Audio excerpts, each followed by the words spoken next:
स्वागत है आपका लोतिका ब्लॉग्स फैक्ट सीजी की बोलती कहानियों में। आज हम सुनते हैं अकबर बीरबल की एक मज़ेदार कहानी कटहल का पेड़। तो चलिए शुरू करते हैं। एक दिन बीरबल जब बगीचे में टहल रहे थे तभी उन्हें किसी के रोने की आवाज़ सुनाई दी। बीरबल सोचने लगे कि आखिरकार यह रोने की आवाज़ किसकी है। तब बीरबल ने इधर उधर अपना सर घुमाया लेकिन फिर भी उन्हें रोने वाला दिखाई नहीं दिया। तब उन्होंने सोचा उस आवाज़ का पीछा किया जाए। पीछा करते करते उन्होंने देखा कि ये आवाज़ कटहल के पेड़ के पीछे से आ रही थी। उन्होंने उस पेड़ के पीछे जाने का सोचा। पेड़ के पीछे पहुँचे और देखा कि बगीचे का माली मीर वहाँ बैठकर रो रहा है। उसे रोता देखकर बीरबल ने पूछा, क्या बात है मीर, तुम यहाँ बैठकर रो क्यों रहे हो? मैं लुट गया मालिक, मैं बर्बाद हो गया। मेरी जितनी भी संपत्ति थी वह सब लुट चुकी है। अरे अरे रुको ज़रा, आखिरकार हुआ क्या है, पहले यह तो बताओ, बीरबल ने उस माली से पूछा। दरअसल बात यह है कि मैं अपनी कमाई का जो भी हिस्सा बचाता था उसे एक मटके में भर कर यहाँ इस पेड़ के नीचे दबा कर रखता था। लेकिन आज जब मैंने यहाँ गड्ढा खोदा तो मुझे पता चला कि यह मटका यहाँ से गायब है। मेरी सारी कमाई चली गई, इसलिए मैं यहाँ बैठकर रो रहा हूँ। माली की ये बात सुनकर बीरबल थोड़े उदास हुए। फिर उन्होंने उसे हौसला दिया और उससे कहा, चिंता मत करो, हम किसी न किसी तरह से इस बात का पता लगा लेंगे कि तुम्हारे पैसे किसने लिए हैं। पर ये बताओ कि तुमने किसी को बताया था कि यहाँ तुम पैसे रखते हो? जी नहीं हुजूर, मैंने किसी को भी नहीं बताया। अच्छा, तो क्या किसी ने तुम्हें यहाँ पैसे रखते हुए या निकालते हुए देखा था? बीरबल ने फिर पूछा। जी नहीं हुजूर, यहाँ तो सिर्फ और सिर्फ मैं अकेले आता हूँ, मेरे अलावा और कोई भी नहीं आता। तो फिर पैसे निकालते वक्त और लेते वक्त मुझे कौन देखेगा? बीरबल के सामने एक बड़ी समस्या आ गई थी। उन्होंने उस माली से कहा, ठीक है, तुम घर जाओ, मैं जितनी जल्दी हो सके इस बात का पता लगाता हूँ कि तुम्हारे पैसे किसने लिए हैं। ये सब हो जाने के बाद बीरबल घर पहुँचे। घर पहुँचकर बीरबल एक जगह पर बैठकर सोचने लगे कि मीर के पैसे किसने लिए होंगे। किसी ने मीर को वहाँ पैसे रखते नहीं देखा और न ही मीर ने किसी को ये बताया कि वह पैसे कहाँ रखता है। ऐसे में वह पैसे कहाँ जा सकते हैं?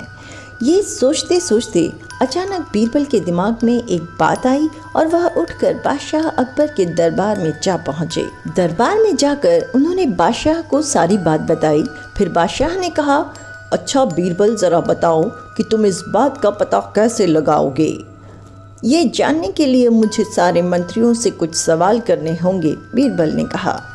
अच्छा ठीक है, तुम अपनी कार्यवाही जारी रखो।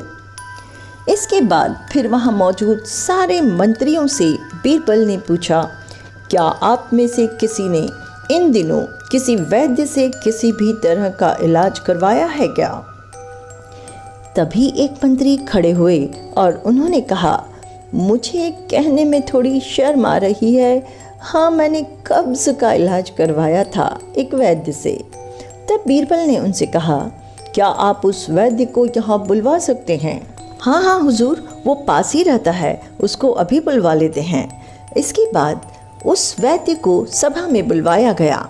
सभा में जब वो आया तो बीरबल ने उससे पूछा, वैद्य जी, इन दिनों मुझे कब्ज़ की बहुत ज़्यादा परेशानी हो रही है और मैंने यहाँ मौजूद एक मंत्री से पूछा तो उसने मुझे बताया कि आप कब्ज़ का बहुत बेहतर इलाज करते हैं। जी हाँ हुजूर, कहिए, मैंने ही उनसे दवा दी थी, आपको भी देता हूँ, जिससे आप 2 दिन में ही ठीक हो जाएंगे। ये सुनकर बीरबल ने उस वैद्य से पूछा, अच्छा क्या आप मुझे बता सकते हैं कि उस दवा को बनाने के लिए किन किन चीज़ों का इस्तेमाल होता है? तब उस वैद्य ने जवाब दिया, हुजूर, इसका जवाब अगर कोई और पूछता तो मैं उसे नहीं बताता, लेकिन आप पूछ रहे हैं तो बता देता हूँ। दरअसल इस दवाई को बनाने के लिए हमें कटहल के पेड़ की जड़ चाहिए होती है। अच्छा, बीरबल ने जवाब दिया, तो फिर आप कटहल का पेड़ कहाँ से लाएंगे? मुझे तो नहीं पता कि आसपास कोई कटहल का पेड़ भी है। बादशाह के बगीचे के पास ही एक कटहल का पेड़ है और वहाँ से उसकी जड़ भी ले सकते हैं। मैंने पहले भी ली थी हुजूर, वैद्य ने बताया। अच्छा, तो तुम सच सच बताना, क्या तुमने उस कटहल के पेड़ के नीचे दबे हुए पैसे लिए हैं? बीरबल ने उस वैद्य से पूछा। वह वैद्य डर गया और उसने सब कुछ सच सच बता दिया। जी हाँ हुजूर, मुझे माफ़ कर दीजिए, वह पैसे वहाँ यूं ही रखे हुए थे। मुझे लगा कि कोई उन पैसों को रख कर भूल चुका है, इसलिए मैं उन्हें लेकर आ गया। फिर बीरबल ने उसे बताया कि वह पैसे माली मीर के थे। इसके बाद सभा में माली को बुलवाया गया और उसे उसका पैसा लौटा दिया गया, लेकिन सज़ा के तौर पर माली के मटके में से 10 सोने के सिक्के निकालकर वैद्य को दे दिए गए।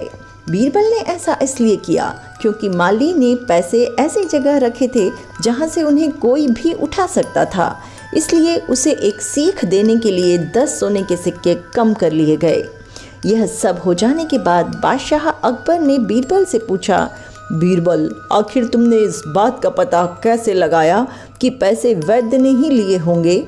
फिर बीरबल ने जवाब दिया, जहाँ पनाह मुझे इतना पता था कि किसी को अगर ज़रूरत होगी तो वह कटहल के फल तोड़ता या उसकी पत्तियाँ तोड़ता, लेकिन कोई वैद्य ही किसी के इलाज के लिए कटहल की जड़ों का इस्तेमाल करता है। इसीलिए मैंने यह अंदाज़ लगाया कि वहाँ की खुदाई किसी वैद्य ने की होगी। वाह बीरबल वाह, तुमने एक बार फिर से साबित कर दिया कि तुम बहुत ही बुद्धिमान हो। बादशाह अकबर ने बीरबल की पूरी सभा में बहुत प्रशंसा की। तो दोस्तों, कहानी कैसी लगी है कमेंट छोड़कर ज़रूर बताएं। जुड़े रहें ऐसी और कहानियों के लिए मेरे साथ चैनल को सब्सक्राइब करते हुए। Thanks for watching.